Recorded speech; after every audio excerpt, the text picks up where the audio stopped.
고통의 문제. 두 영혼이 육체 없이 만난다는 생각을 하는 순간 적어도 공동의 공간과 공동의 시간이라는 개념, 즉 공존의 공이라는 말에 의미를 부여해주는 개념이 개입됩니다. 그런데 그 공간과 시간은 이미 하나의 환경을 형성합니다.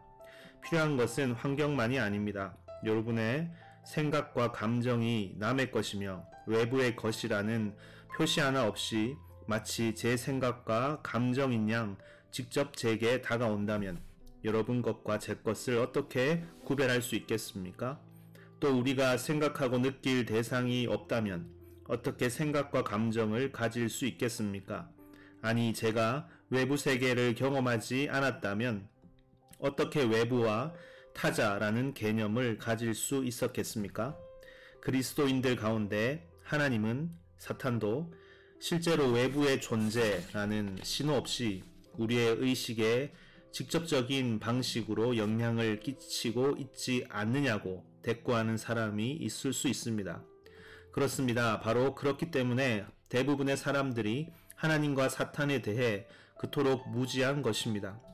인간의 영혼들도 그처럼 직접적이고 비물질적인 방식으로 영향을 주고받는다면 그야말로 희귀한 신앙과 통찰력의 승리가 아니고서는 다른 인간의 존재를 믿을 수 없게 될 것입니다. 그런 상태에서 제가 이웃을 안다는 것은 지금 하나님을 아는 것보다 더 어려운 일이 되겠지요. 왜냐하면 지금 저는 교회의 전통과 성령, 믿는 친구들과의 대화 같은 외부 세계의 도움 덕분에 하나님의 영향력을 인식하고 있기 때문입니다. 인간 사회가 존재하려면 바로 지금 우리가 가지고 있는 이것, 너도 아니고 나도 아닌 중립적인 어떤 것, 너와 내가 서로에게 신호를 보내기 위해 조종할 수 있는 어떤 것이 필요합니다. 제가 여러분에게 말할 수 있는 것은 우리가 공유하고 있는 공기에 음파를 일으킬 수 있기 때문입니다.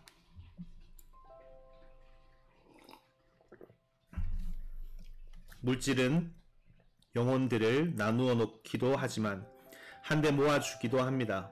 물질 때문에 우리 각자는 내부뿐 아니라 외부를 가질 수 있으며 그 결과 여러분의 내적인 생각과 의지에서 나온 행동이 저에게는 그저 눈앞을 스치고 지나가는 시끄러운 일로 보일 수 있는 것입니다.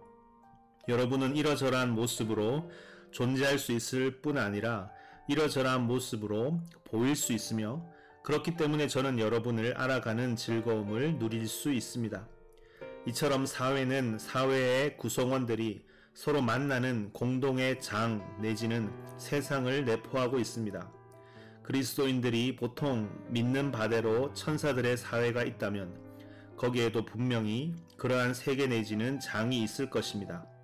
물질, 스콜로 철학적인 의미가 아니라 현대적인 의미의 물질, 이 우리에게 해주는 역할과 같은 역할을 하는 무언가가 있으리라는 것입니다.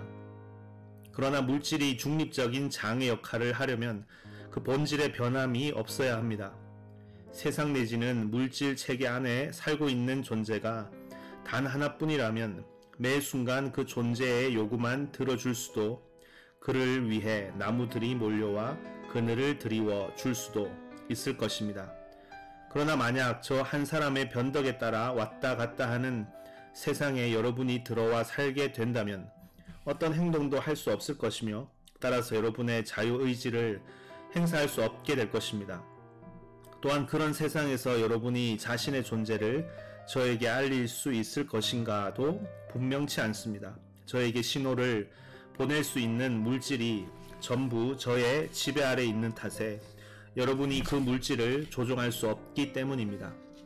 그러나 물질이 변함없는 성질을 가지고 있고 일관된 법칙을 따르고 있다면 물질의 모든 상태가 한 영혼의 요구에만 한결같이 잘 들어맞는다거나 그 영혼이 몸이라고 부르는 특정 물질의 집합체에만 한결같이 유리하게 작용하는 일은 일어날 수 없습니다.